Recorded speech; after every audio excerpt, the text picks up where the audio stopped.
Hürmetlik vatandaş. Yani Şamal Kilişki başladı. Bugün Çislağa 2022 ayının 3. günü vatandaşım. Endi yukarı leksiyonu körüp öttük. Bu leksiyonu körüp ötkünümüzde yanımında bir gepne hazır. Pulga qaraydigan yilla mındaq bir gepne qilib chiqdi, hozir keldi deyli. Buni da mındaq debdi. Rossiya mag'lubiyatga qarab yuzlandi. Endi hozir 3. ayga qadam qo'ydi urush, Ukraina urushida. Rossiya mag'lubiyatga qarab yuzlandi. Vladimir Putin balki yadro qurol ishlatilishi mumkinmi? Hozir bu gap chiqib qoldi, ham ko'p o'tirg'i chiqadigan bo'ldi. Lekin bir natijasidan qanday bo'lishi, Rossiya yadro qurol ishlatmaydiganligini bilgili bo'lmaydi. Tayvan bo'g'izning vaziyati o'rlashga boshladi. Leoning belgilik avtomatika tinch okeanga kirdi. Jungo shaharlarini qamal qildi. Jungo o'zi virus tufayli shaharlarni qamal qildi. Iqtisod butunlay to'xtab qoldi. 5. ayının 3. günü YouTube pulga qaraydigan yilla hazırda keldi. Demek hazır biz pul doğrusunu sözüldük. Biri şehirlerini qamal qildi, iqtisod öz izzida to'xtab qoldi. İkincisi, Ukraina meselesi tufayli G'arb lagerining Rossiyani embargo qilishi, biz o'tganda vatandoshlarga dedik 6000 turlik 6000 turlik 6000 xil 6000 saha deyli, saha bo'yicha Rossiyani embargo qildi. Agar bunda embargo qilish bizga jungoga keladigan bo'lsa qanday qilamiz? Yuqorida Amerika zayumi u bu to'g'rilatilganibdi, to'g'risi tilganibdi vatandosh.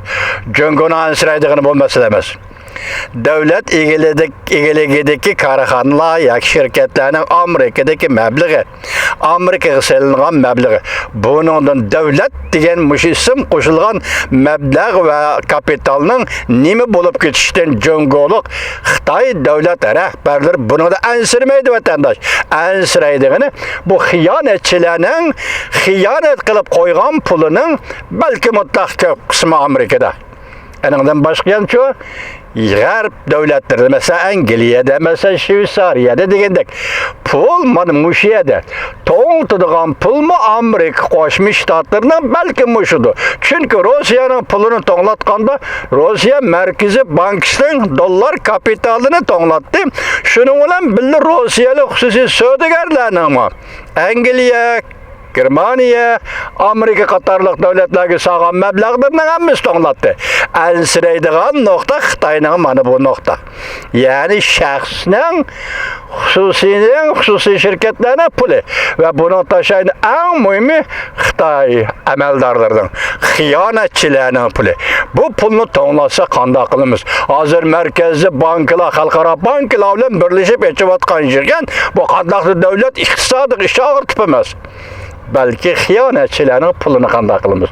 Bu haqiqatan jungoluklar cho'chiydigan bir ish vatandoshim. Bu pul to'ngtilib kelsa, xususiylarning bu haqiqatan ansiraydigan bir ish. Belki Amerika uni butunlay xajlab tugutishi mumkin emas. Kelgusida bu pulni Jungoda o'zgarish bo'lsa, ikkinchi bir xil vaziyatga hukumatga, ikkinchi bir xil qurilg'uchi hukumatga qaytirish mumkin. Amerikalik buni xiyonat qilmaydi. Yevolida, xajvolida demaydi. Lekin navbatda bu to'ngtish xususiylarning xiyonat puli va uning o'simi, xususiylar qo'ygan ochgan xususiy banklar va yuqori Angliya, Shveysariyadagi davlatlarda bu pul to'ngtilsa haqiqatan Jungo uchun bu intayin og'ir zarba bo'ladi vatandosh. Şuna bu yığınını açıptı. Endi hozir Tayvanliklar nima deydi? Siz bugün virus deb shaharlarda qamal qildingiz. Buning bilan tangni iqtisod to'xtadi.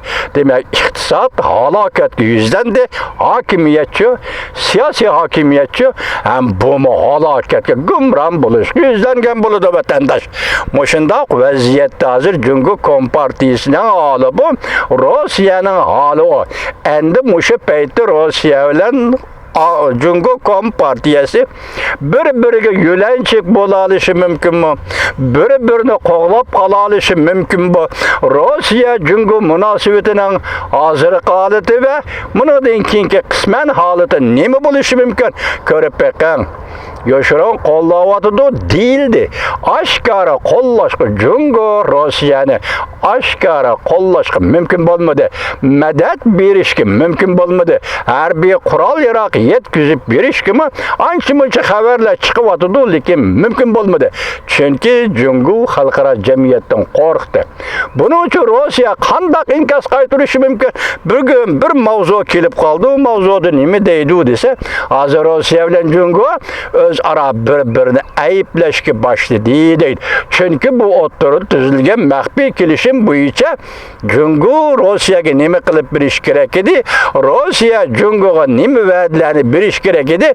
Mushu masala oshkora bo'lmadi, lekin mushu asosda bir-birini ayblaydigan maydonga chiqib qoldi dedi. Demak, hozir navbatda Rossiya Jungo munosabati mushu vaziyat zarbiga uchrayotgan birdan-bir munosabatdir. Sinoq duch kelayotgan birdan-bir munosabatdir.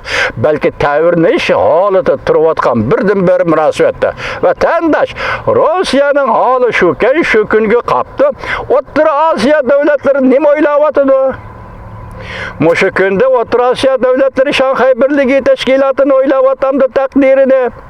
Mushu kunda O'rta Osiyo davlatlari Rossiyaning qamolidan, ya'ni diplomatik siyosat qamolidan chiqib ketishni o'ylashyapti mushu kunda.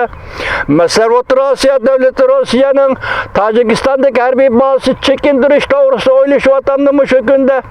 O'z oldiga mustaqil xo'ja bo'lish, o'z oldiga mustaqil diplomatik siyosat yurgizish to'g'risida o'ylashyapti mushu kunda. Yaqinda anglasam bir xabarda Yaponiyaning tashqi ishlar ministri Qozog'istonni ziyorat qilibdimish. Belki bu bir başlanış bo'lib qolishi mumkin vatandosh. Mayli Rossiya imperiyasi davrida, mayli Rossiya yemirilgandan keyin hozir 30 yil mobaynida Yaponiya O'rta Osiyo kiramidi vatandoshim.